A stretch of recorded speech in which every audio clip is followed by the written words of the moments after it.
Hello YouTube, welcome back to my channel. Today I'm going to be talking about my Mamiya RZ67, this guy right here. By no means is this going to be a review, it's just going to be some photos that I've taken on it so far, my thoughts on it, and kind of a story about how I came around to owning it.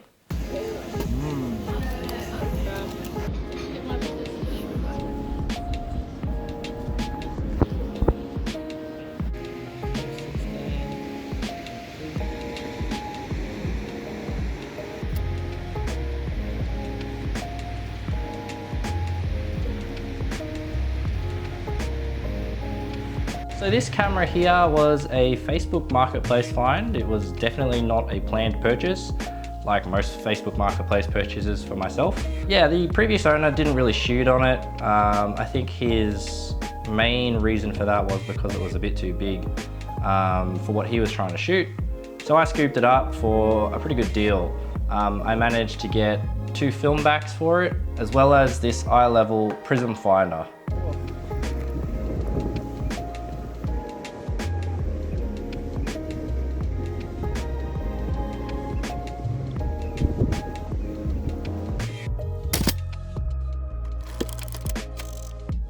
The lens that I've got on the camera is the 110mm Mamiya Z lens, and on a medium format camera that roughly translates to about a 53mm focal length.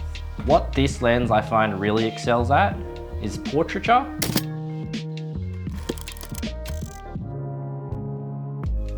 and really isolating subjects, because this lens is one of the fastest lenses within the Mamiya range, and it opens up to a f2.8 aperture. Lots of light can come into this lens.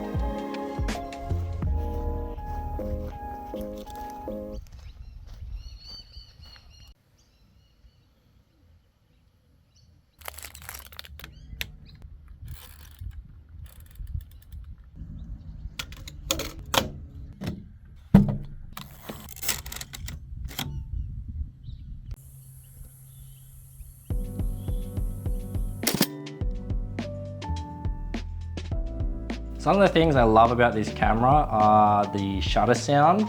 It sounds absolutely amazing when you take the picture.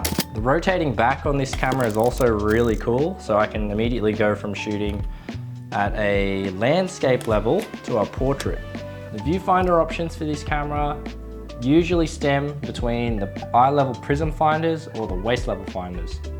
The waist level one is just absolutely surreal. When I first took the viewfinder off the top of the camera itself and had a look at it, it just blew me away that this sort of technology is what was being used not long ago. And by not long ago, I mean maybe 30-40 years ago.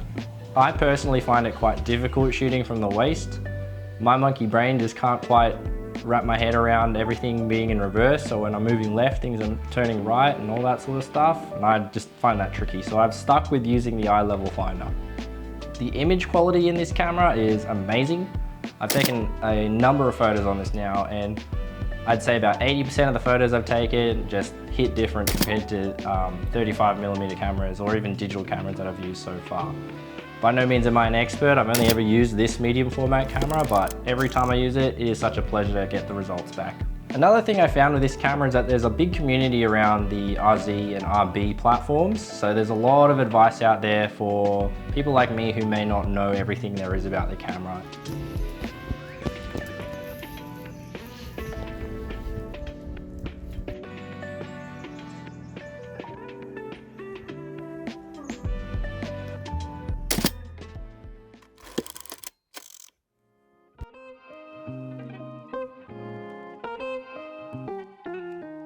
Now, I think it's important to address the elephant in the room. This camera is massive. Compared to other cameras that you can get, even compared to your smartphone in your pocket, this thing is huge. It weighs nearly 4 kilos and taking it places is quite difficult.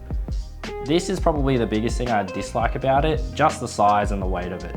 Using it isn't as easy as picking up like a 35mm camera and being able to shoot film that way, but you got to have a give and take with image quality versus portability. A couple of little quirks with my system that I've noticed too. I've got the AE prism finder, so it'll tell me what exposure I should be using. It's got a meter built into it. Usually this system does not have a meter.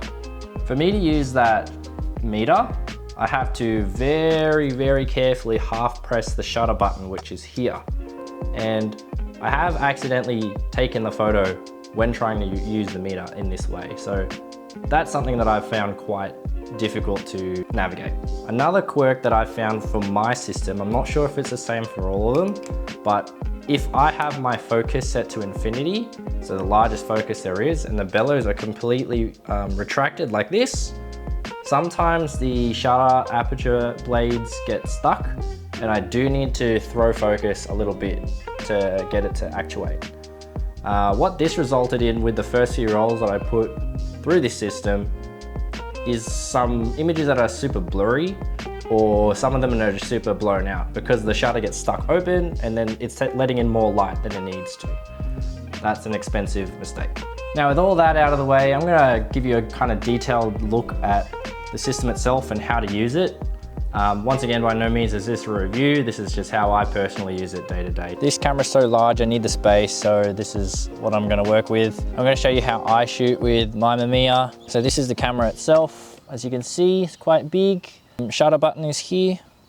Before you take a picture, you need to take out the dark slide. So this is located just here, and I put a little string on mine to make it easier to pull in and out of the little slot. Take it out. There's a little slot back here in the film back as well.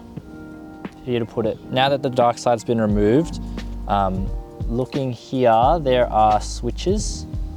So there's M, there's the middle switch, and then there's R. When the camera has the switch on the R setting, it is able to rotate the back, like so, changing it from landscape to portrait orientation. And when you want to shoot again, flip it into the middle.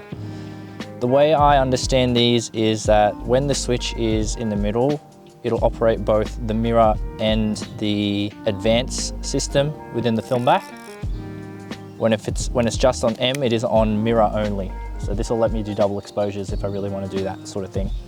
Seeing as there's no film in there right now, I should be able to actually advance the system, press the button, and it'll fire. Just like that. Small things on it. This is actually pretty good orientation for you to see the number on the film back. It says S right now. I don't know what S stands for, but to me it just means it's empty. There's no film inside. As it advances, it'll say 1, 2, 3, 4, 5, 6, 7, 8, 9, 10. Up here is the metered prism finder. So the shutter speed can be adjusted from here rather than here, where it is normally. So the speeds go from all the way up to 1/400th of a second, all the way down to an 8-second shutter speed, and bulb mode for when you want to do long exposures. I don't remember exactly what the red dot does. I just know that when it's on this setting, this now controls the camera's shutter speed. So 1/250th, 1/215, that sort of thing. To load this camera, you can take the film back off. To do that, put the dark slide back in, and underneath it, there's this lever here. You'll flick that, and this whole back will come off. So this is the film back of the RZ. Next step to do is to undo these two latches, 1 and 2, and then this entire bit comes out. So this is the film back here. This is where you'll load your film. So the take-up spool is on this side. You can advance it here. You'll essentially load your film into this spot here, wrap it all the way around into the take-up spool, and advance it until it reaches this little arrow within your 120mm roll of film. Putting it back together is just doing everything in reverse. So putting that back in, latches back on, grab your system, and then make sure to do the switch up. So to use the lens, you've got the aperture ring here. The 110mm goes to f32 all the way up to f2.8. So like I said before, it is quite a fast lens, very nice to use for portraits because of the shallow depth of field achieved with 2.8, and everything else in it I don't really look at. So that's how I use my Mamiya. That's how I shoot it. It's gotten me some good results. So all in all, I love this camera. Yes, it's got its downsides, but taking it out and shooting with it is just such a joy. The shutter sound, the images that is produced from this, all the community that is surrounded by these RZ, RB platform Mamiyas, really gets you involved in the community and the heart of it. And at the end of the day, once again, shoot what you like to shoot. So this is what I like to shoot. Let me know what you think of this camera in the comment section below. And if you do want to see some photos that I produce with it send me regularly. Follow me on Instagram. Thanks for watching, and I'll see you guys in the next video.